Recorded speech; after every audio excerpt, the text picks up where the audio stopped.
A importância da teologia.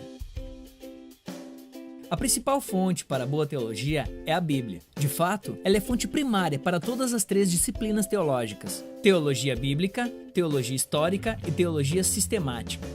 Nesse vídeo, vamos falar um pouco sobre cada uma delas. Se liga, a teologia bíblica considera as informações da Escritura à medida em que elas se manifestam no passar do tempo, e esse trabalho serve como uma fonte para o teólogo sistemático. Um erudito bíblico examina as Escrituras e estuda o desenvolvimento progressivo dos termos, conceitos e temas do Antigo e Novo Testamento, para verificar como eles são usados no decurso da história da revelação. Um problema existente nos seminários contemporâneos é um método de fazer teologia bíblica, chamado atomismo, em que cada átomo da Escritura é isolado. O erudito pode limitar-se a estudar apenas a doutrina paulina de salvação em Gálatas, enquanto o outro se focaliza exclusivamente nos ensinos de Paulo sobre a salvação em Efésios. O resultado é que cada um aparece com um ponto de vista diferente a respeito da salvação, um com base em Gálatas e outro com base em Efésios. Mas há uma falha em examinar como os dois pontos de vista se harmonizam. A pressuposição acaba sendo a de que Paulo não foi inspirado por Deus ao escrever Gálatas e Efésios. Portanto, não há uma unidade abrangente e nenhuma coerência na palavra de Deus.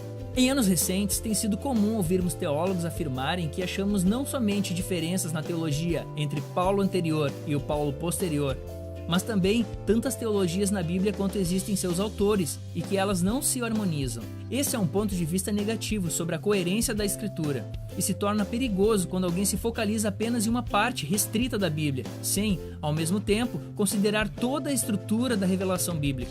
A segunda disciplina, outra fonte para a teologia sistemática, é a teologia histórica. Teólogos históricos investigam como a doutrina se desenvolveu na vida da igreja no decorrer da história, principalmente em tempos de crise, quando heresias surgiram e a igreja reagiu.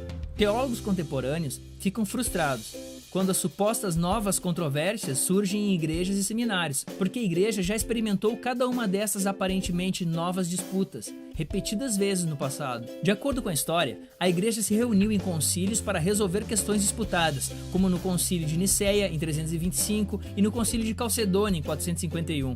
Estudar esses acontecimentos é a função de teólogos históricos.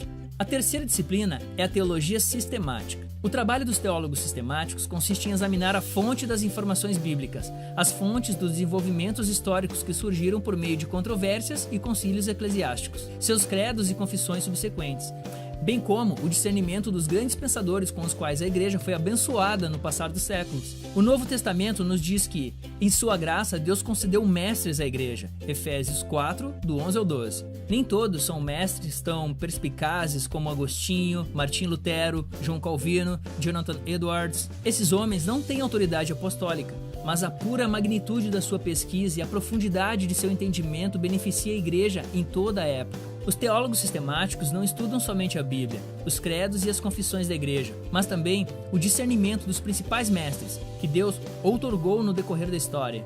Eles examinam todas as informações, bíblicas, históricas e sistemáticas, e as apresentam juntas. A questão real diz respeito ao valor de todo esse estudo. Muitas pessoas acreditam que o estudo teológico tem pouco valor. Elas dizem: eu não preciso de teologia, preciso apenas conhecer Jesus. Mas a teologia é inevitável para todo cristão. É nossa tentativa para entendermos a verdade que Deus nos revelou, algo que todo cristão faz. Portanto, a questão não é se vamos nos engajar em teologia, mas se nossa teologia é correta ou incorreta. É importante estudarmos e aprendermos, porque Deus fez grande esforço para se revelar ao seu povo. Ele nos deu um livro, e não deve ficar quieto numa prateleira, mas deve ser lido, examinado, meditado, estudado e principalmente entendido. Esse vídeo é uma parceria entre Voltemos ao Evangelho e a Pictobíblia. Que Deus te abençoe e até a próxima.